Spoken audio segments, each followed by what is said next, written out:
The rain wasn't just falling, it was clinging. A cold, miserable sheet of gray that blurred the world outside the windshield of his 10-year-old sedan. Kieran stared at the letter in his hands, the paper already softening in the damp air of the car. The corporate letterhead was crisp, the signature at the bottom brutally indifferent. Effective immediately. 2 words to dismantle a decade of loyalty. He had given them his best years, the ones after his wife passed, the ones where work was the only thing that felt solid under his feet. And now, it was gone. Replaced by a severance package that felt more like an insult than a safety net. His phone buzzed on the passenger seat, a sharp, insistent vibration against the worn fabric. He didn't need to look. He knew who it was. Simone. He'd been meaning to call her to deliver the bad news himself, but the words were stuck somewhere in his throat, thick with failure. The phone buzzed again. He finally picked it up, expecting to hear her voice, but it was just a text, a wall of text. He scanned the words, his heart sinking with each line. Can't do this anymore, Kieran. Need someone with ambition, with a future. This restructuring thing at your company, I heard rumors. It's for the best. There was no question, no conversation, just a verdict. She had left him. On the very day he had lost everything. He let the phone drop back onto the seat. The engine was off. The only sound was the rhythmic drumming of rain on the roof and the frantic, useless beat of his own wipers against the glass. He felt hollowed out, a building gutted by fire, with only the fragile frame left standing. He had no job. He had no partner. He had nothing. He rested his forehead against the cold steering wheel, the plastic pressing into his skin. A single thought cut through the static in his head. Amira, his daughter. He had to go home. He had to pick her up from daycare. He had to smile and pretend the world hadn't just cracked open beneath his feet. His life had just been shattered into 1,000 unrecognizable pieces.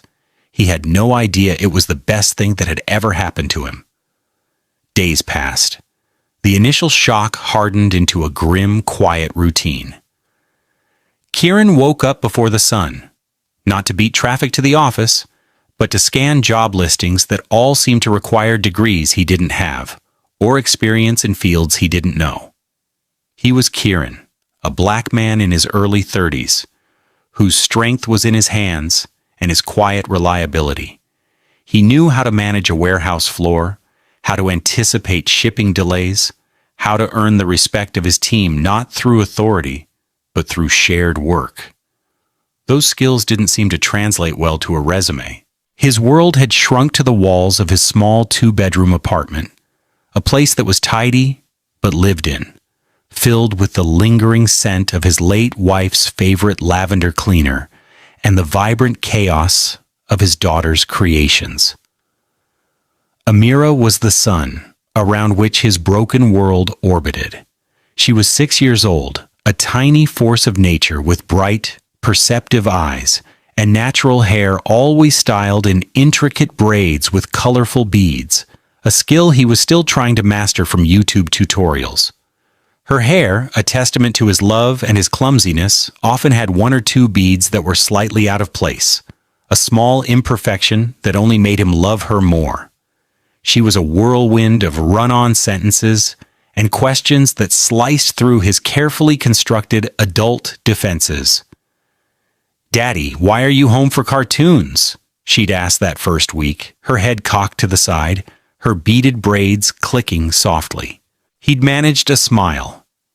"Just a little vacation, sweetie." She had narrowed her eyes, her gaze far too wise for a 6-year-old.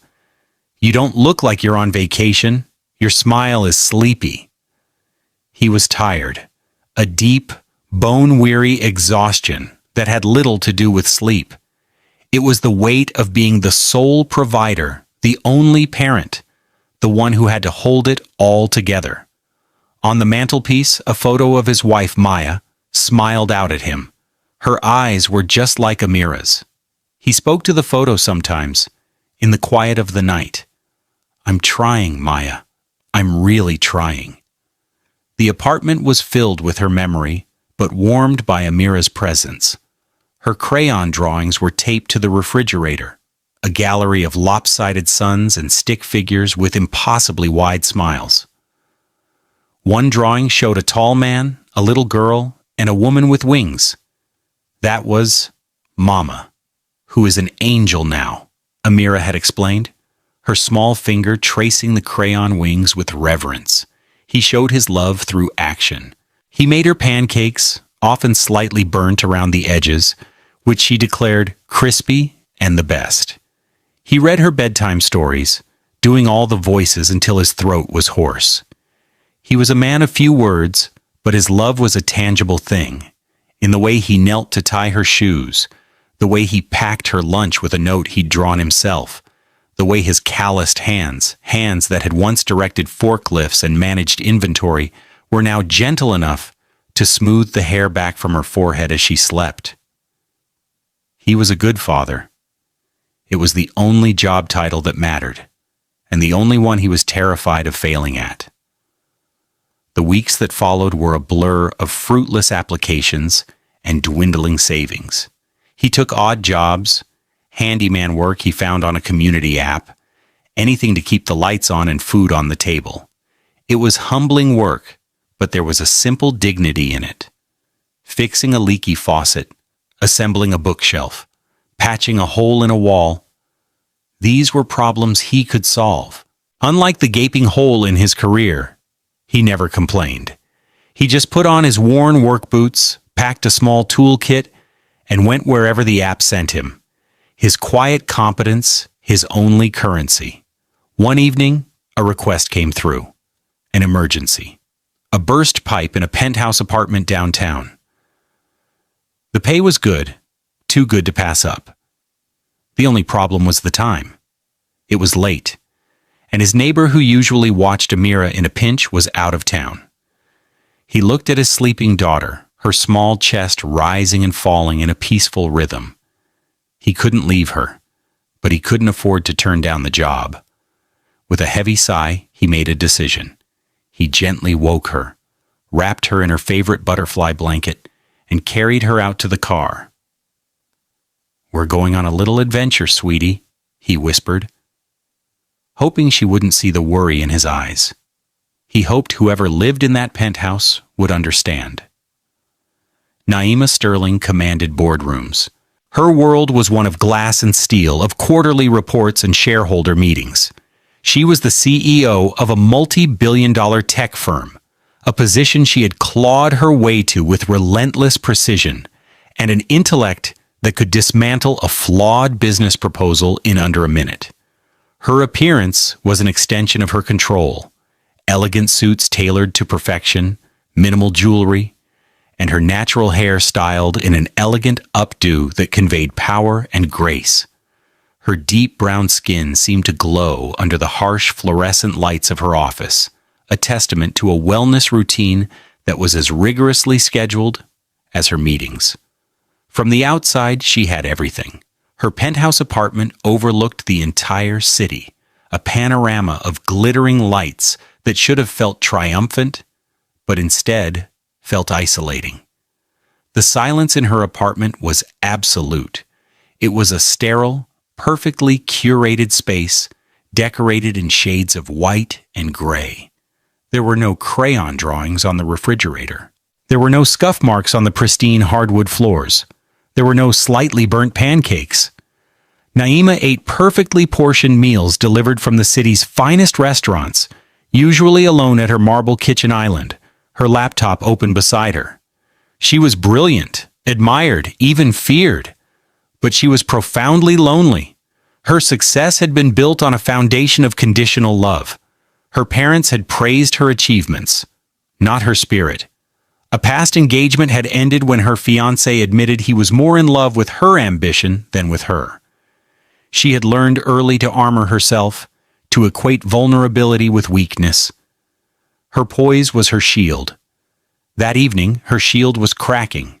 A loud bang from the guest bathroom had been followed by the horrifying sound of rushing water. She, a woman who could navigate hostile corporate takeovers, stood frozen and utterly helpless as water poured from under the door, spreading across her immaculate floors. She fumbled with her phone, her fingers trembling slightly, and did what she always did when faced with a problem she couldn't solve. She outsourced it. She found an emergency plumbing app, her mind racing through the potential water damage costs, the insurance claims, the disruption to her schedule. She didn't think about the person who would be coming. To her, they were a function, a service provider, a solution to a logistical nightmare. She paced her living room, the water seeping into the edges of an expensive rug, her carefully controlled world dissolving into chaos. When the buzzer rang, she took a deep breath, smoothed down her silk blouse, and composed her face into its usual mask of calm authority. She opened the door, ready to issue commands, but the man standing in her hallway was not what she expected. And he was not alone. He was tall, with broad shoulders that filled the doorway, his brown skin glistening with rain. He wore a simple work jacket and worn boots, and his eyes, though tired, were clear and direct. But it was the small bundle in his arms that stopped her cold. A little girl, wrapped in a butterfly blanket, was fast asleep on his shoulder, her cheek pressed against his neck. The man's expression was apologetic.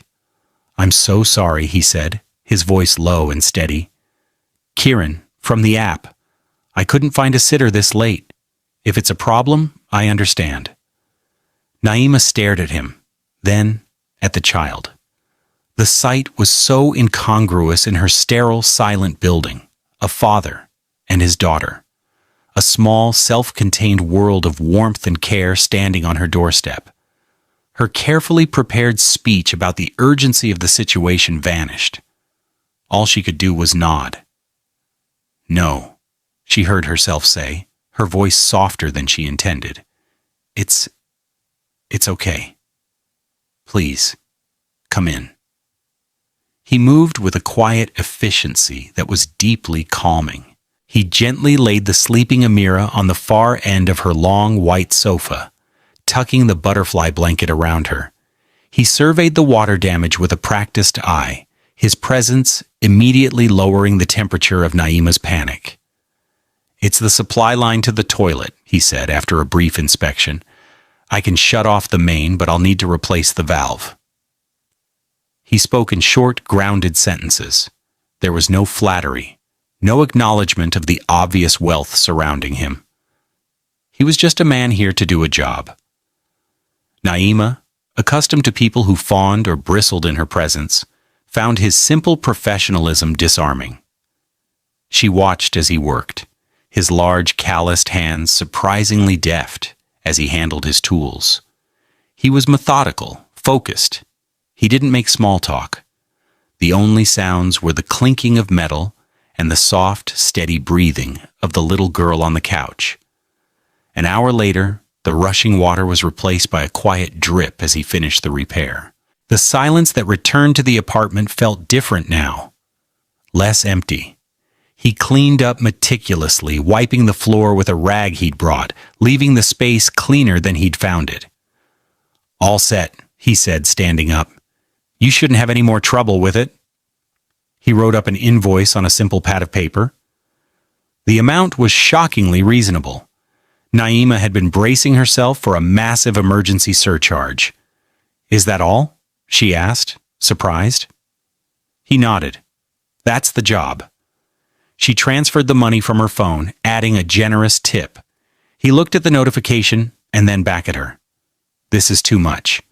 "No, it's not," she insisted. "For the late hour and the inconvenience." She gestured vaguely towards the sleeping child. A small smile touched his lips for the first time. "She's never an inconvenience." As he spoke, Amira began to stir.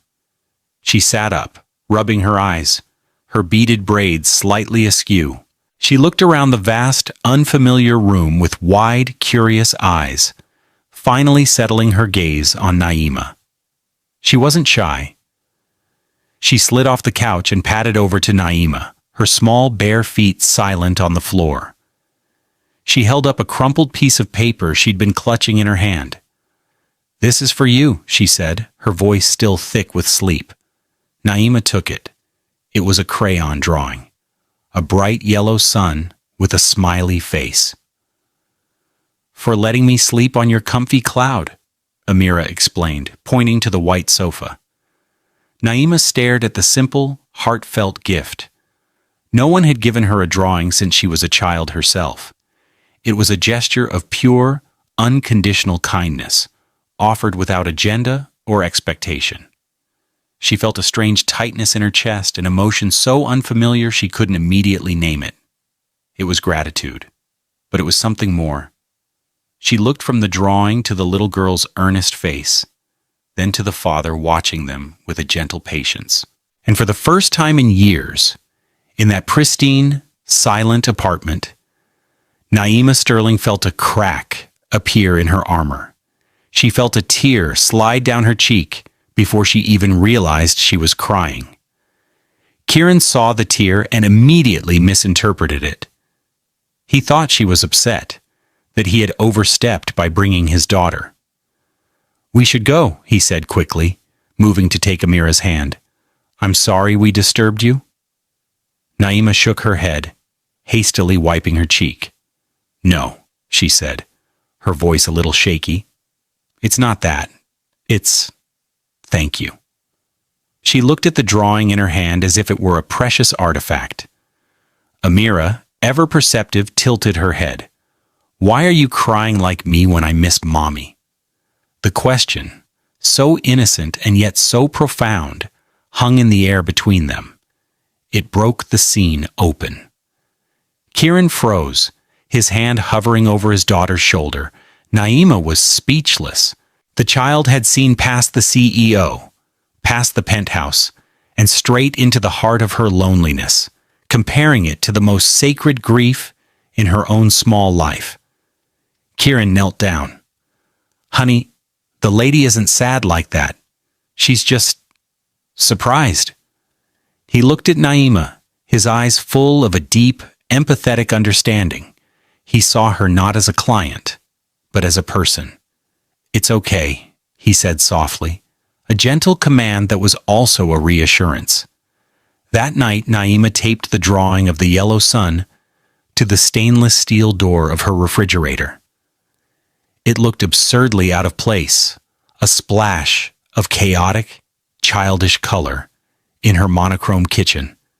But every time she saw it, she felt that same unfamiliar warmth.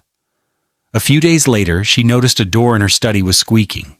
It wasn't really, but she told herself it was. She found Kieran's number in the app's history and sent him a message, requesting his services specifically. He arrived the next afternoon, this time without Amira, who was at daycare. The job took him less than 5 minutes. The silence that followed was awkward. Naima, a master of negotiation, found herself at a loss for words. "Would you like some tea?" she offered, surprising herself. He seemed surprised too, but he nodded. "I'd like that." She made him ginger tea, her movements stiff and unpracticed in her own kitchen. They sat at the huge marble island, the space between them feeling vast. She asked about his work. He told her about losing his corporate job, about picking up handyman gigs to make ends meet. He spoke without a trace of self-pity, stating the facts of his life with a quiet dignity that she found compelling. He asked her about her work. She gave him the polished, professional version, but his steady, non-judgmental gaze made the words feel hollow. He wasn't impressed by the titles or the numbers. He seemed to be listening for the person behind them. The next week, she needed a large, flat-packed shelving unit assembled, a task she could have easily paid a premium service to handle. Instead, she called Kieran. This time, he brought Amira. It was a Saturday. While he worked, his brow furrowed in concentration as he deciphered the cryptic instructions, Naima found herself sitting on the floor with Amira, a box of crayons between them.